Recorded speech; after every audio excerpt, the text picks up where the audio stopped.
did from that over a period of 2 or 3 years is came up with a completely new thing, new redesign of how we're going to deal with mental illness on the street. And Hamilton is the only city in Ontario in the last 2 or 3 years that actually closed down home shelter. We have fewer of them now. We needed fewer of them even in the worst economic condition. Why? Because the right question was asked, the right problem was being solved. Another one that I find that until we get to the right question, this is when we haven't yet asked the right question.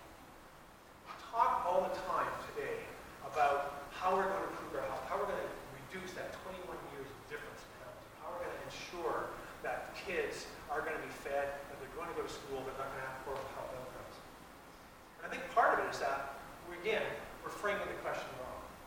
We are very proud as Canadians that we have a phenomenal healthcare system. I'll challenge you and say, I think we have a really shitty healthcare system. I think it's awful. Why do I think it's awful? Because I don't think we have a healthcare system. I think we have a phenomenal illness care system. It's great. When you're sick, I'd rather be in Canada than almost in any other country in the world. Because illness care, we're top. Health and wellness care, we're not so good at. How can we have a great healthcare system if people are dying 21 years earlier in our own city? And by the way, those are third-world health outcomes. Not unique. Any city with the same economic conditions for those individuals have the same problem. So how do we reframe the question? Well, the question might come around saying, it's not how do we improve our healthcare system as we are talking about it. It's how do we reduce the cost and the need for the illness care system? And there's good evidence around the world. Cuba is one of them, where they never could afford our kind of healthcare system. And they've got great health outcomes compared to the dollars they actually spend. Because they spend their money on ensuring everyone's housed, everyone's educated, early years invested. Those are the type of things. So if we reframe that question, maybe we can come up with more creative answers. Maybe we can start talking about improving health, not just dealing with illness in communities. I want to talk a little bit about the space and the environment for creativity. And it speaks to a little bit in terms of what we think about in our own business. And it comes down to, again, asking the question, if creativity and innovation is our primary competitive advantage, what are we doing about it in our own business? If creativity and innovation is our critical advantage, both in terms of the challenges we face, but the opportunities we have in front of us, what are we doing about it? What's the space? What's the look like? What are we doing to ensure there is mobility and growth? Again, going back to Stephen Armstrong, he speaks about environments that are chaotic for ideas. Idea generation is typically not done sitting in a chair in a lecture. Okay? It's not. Ideas come about in very, I almost call it, it's almost a contact sport. Lots of ideas, jostling, trying, failing, succeeding, trying again. People coming together, taking all these ideas and hunches that people have and starting to match them, fitting together. What if I did what you did? I like your idea there, but if I did this and this to it, what happens there? Like I say, I'm not smart enough to come up with the ideas, but we're pretty good at our own business at Pt3. It's actually trying to amalgamate and bring all these ideas together to actually create real solutions that people can actually use. That's what product development is. It's not a technology. Technology is a component, but it's not technology is not the actual final product. So how do we even look at, and you look at our systems today in terms of even how we protect our IP. Everything's patented. We try to protect our IP through this because that's our competitive advantage. And yet some of the best clusters in the world, if you look at Silicon Valley, the reason they tell you that they have great success, they've got patents, but all the employees go to the same bars, and they all talk. Some get moved around, and they bring ideas from one company because they got fired at one, or they quit, they move somewhere else. It's actually the sharing of ideas that has really driven innovation, not the protection of ideas. So how do we create that environment? Is it something we want to do? Think about our own university. This university. Think about how we organize ourselves. Okay? We organize ourselves traditionally by faculty. Right? Engineering, science, science. What I love about arts and science is the fact that universities didn't start that way. They started as an amalgam of art and science. Because creativity, arts, these pieces, humanities, empathy, all these things that are drivers of creativity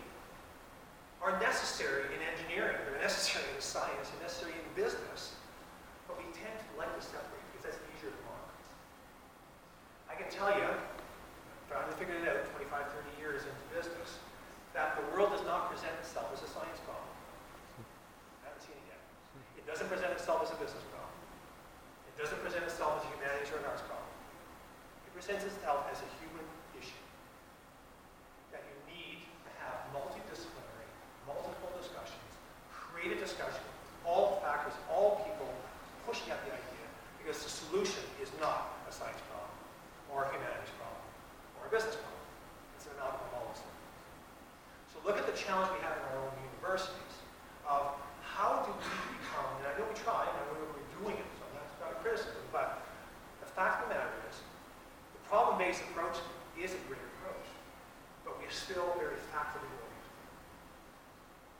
We're going to solve the problems of the world. We're going to be challenging the issues and the opportunities we have. We have to begin by acting it and learning it in our own universities and our colleges. Think about it in the early years. In the early years, what we tend to do, and what we seem to like to do in the early years, and if you want to see some of the greatest, follow any of the TED conferences, if you remember the TED conferences, there's Sir Ken Robinson. Heard of him? Listen to some of his stuff. He's very entertaining, far more entertaining than I am, but I'm going to steal some of his stuff. He speaks about the idea of schools. Are they killing creativity? He gives some really interesting examples of this. He says, what makes us think by taking kids and batching them by age and putting them through a system where a lot of that system is taking all kids of all sizes and putting them in the same size of desk and lining them up in rows, is that going to generate creativity? No, actually it doesn't. It doesn't. In fact, kids are shown that they're the most creative typically by the time they hit 4 or 5. It's not that they can't get more creative, it's that we begin systematically killing creativity from that point on. It seems to be our job, right? And the kids that don't actually fall into that mold, quite often there is some of that 20 or 30% that get kicked out as being not capable in the system. That is not necessarily a learning system, it's actually a filter.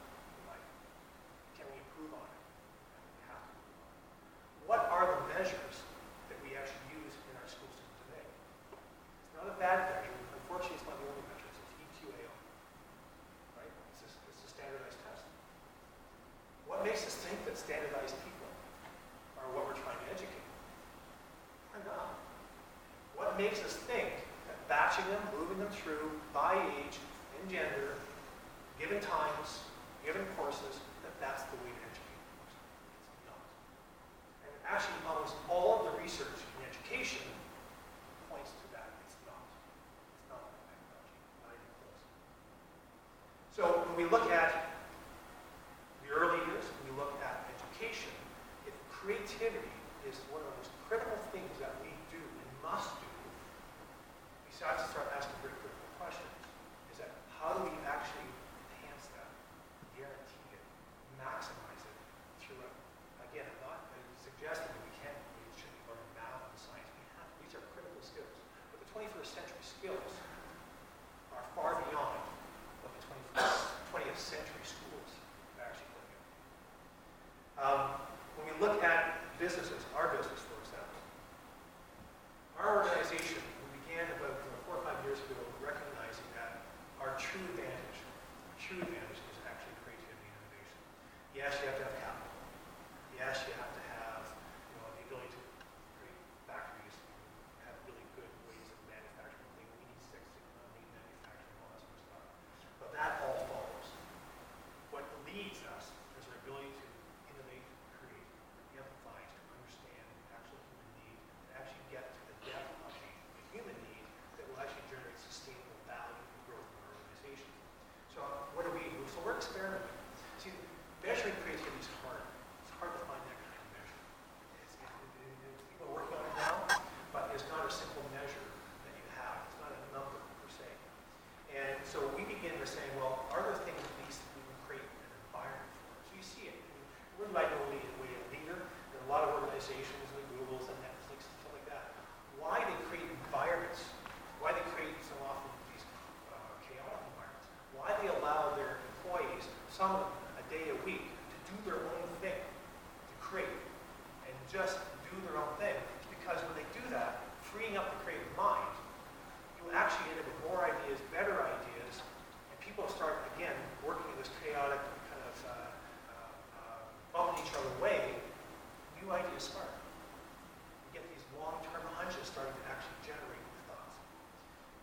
But another piece of it, and we started asking this question in the last couple of years, is saying, what is the actual condition for being creative? What are the conditions of not being creative? Well, we know that a person who is stressed is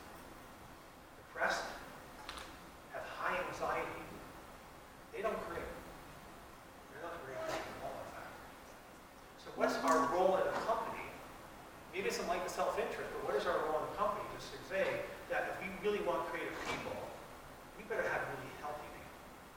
We really make sure that nutrition-wise, exercise in the brain, how it actually impacts us. So it's not just about making sure our folks in our business are healthy from the body. Are they healthy from the brain perspective? Are they going to be able to create? It becomes our responsibility in our organization that wellness is actually, as it turns out, a very critical competitive advantage for our organization. It's something we should do. In fact, we're looking now and saying it's so important, it probably makes sense to pay people to be healthy. How do we incentivize people with that? Creative city. So companies, organizations, we have schools. How do we actually look at creativity? Creativity in our city, we also have to create a place for creative thinking, creative action. People like Richard Florida talking about the creative class, and obviously talks about the creative city. We know that knowledge clusters, people come to cities to actually create if the city itself is a place they want to live. Is it walkable? Is it cyclable? Is it safe? Is it a place that has entertainment? Does it have a creative culture? I know about you, that's the place I want to live. I don't want to be able to walk and cycle. I don't want to have to drive my car. I want public transportation. I want clean air. I want safe environments. I want great coffee shops. I want live music.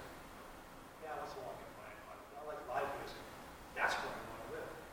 And you look at that, and you look at what is going to actually have people want to live in places like that, is that like any other creative place, creative space where people come together with ideas and thoughts. Pascal Michaud, she did a bunch of work in Knowledge City in Montreal. She said it's really simple.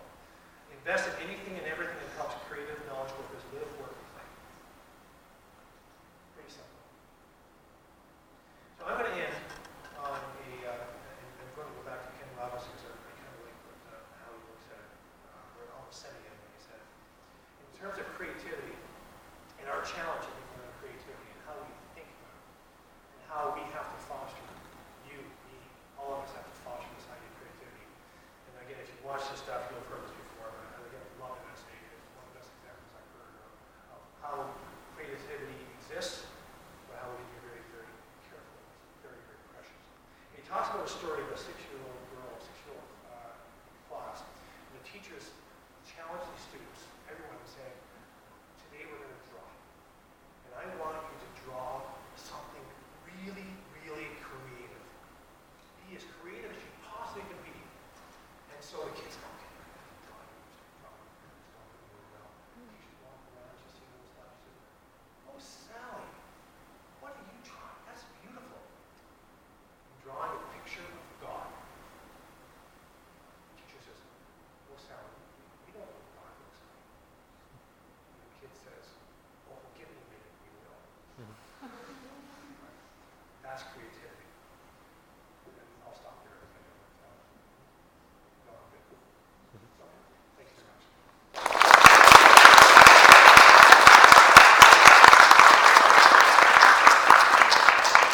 Thank you, Mark. So we have time for some questions, and you speak up as you ask your questions. Yes? What I'm understanding is there's a suggestion that we'll revamp the education system and the way we think of ideas, as you've been referring to. But I was wondering, because what about the people who cannot create ideas, whether mostly they can follow? They are part of the 30% that do not create, but instead are better at following. What happens to them and a new idea? I actually, first of all, I believe in, I think the evidence and research shows that certainly at the age of 5, almost every person can generate ideas. They are all creative. Some are more creative. But we have to think about creativity in its broadest context. It's not can I draw, or can I do music. Creativity is a process, it's an outcome. And it is something that I think is in every single walk of life. Some are better at it. But the question, though, I think what you're saying is how do you deal with the fact that some people are maybe not as creative? You create a system, and it really starts moving towards more of an individualized learning. So we all learn differently, we all have different kinds of intelligences. Some people learn better starting at 9 o'clock, others at 10 o'clock.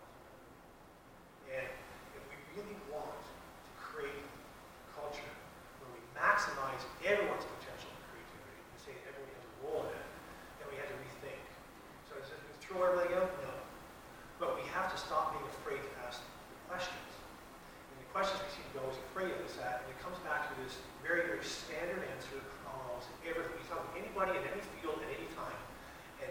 killer of any creative discussion is, we can't afford that. Right? That, I have to tell you, is the most uncreative response and the biggest excuse of doing nothing. It simply is. And I tell you that when it comes to creative people, and when it comes to creating even businesses, every business that I've ever started, when it began, didn't have the money to do anything. It doesn't start with money.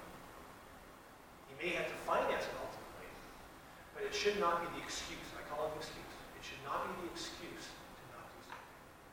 So I'm not sure I've answered your question, but I think everybody's creative.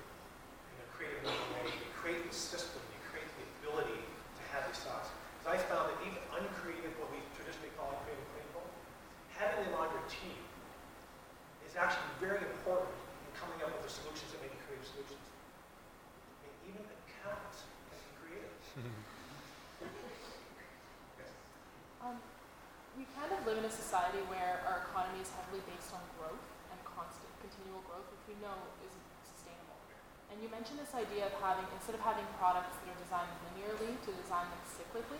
How do we actually appeal to businesses that are based on growth to produce cyclic products when linear products will actually sort of create growth in the short term, but they will actually generate kind of results, as opposed to the cyclic products which will be reused and won't really make profit. The question you ask is the challenge that we've had in any of these major change techniques. That's why I mentioned earlier is that even moving from no one caring about poverty 5 years to over 80% caring about it is kind of a change process. It's an educational process. It's an engagement process.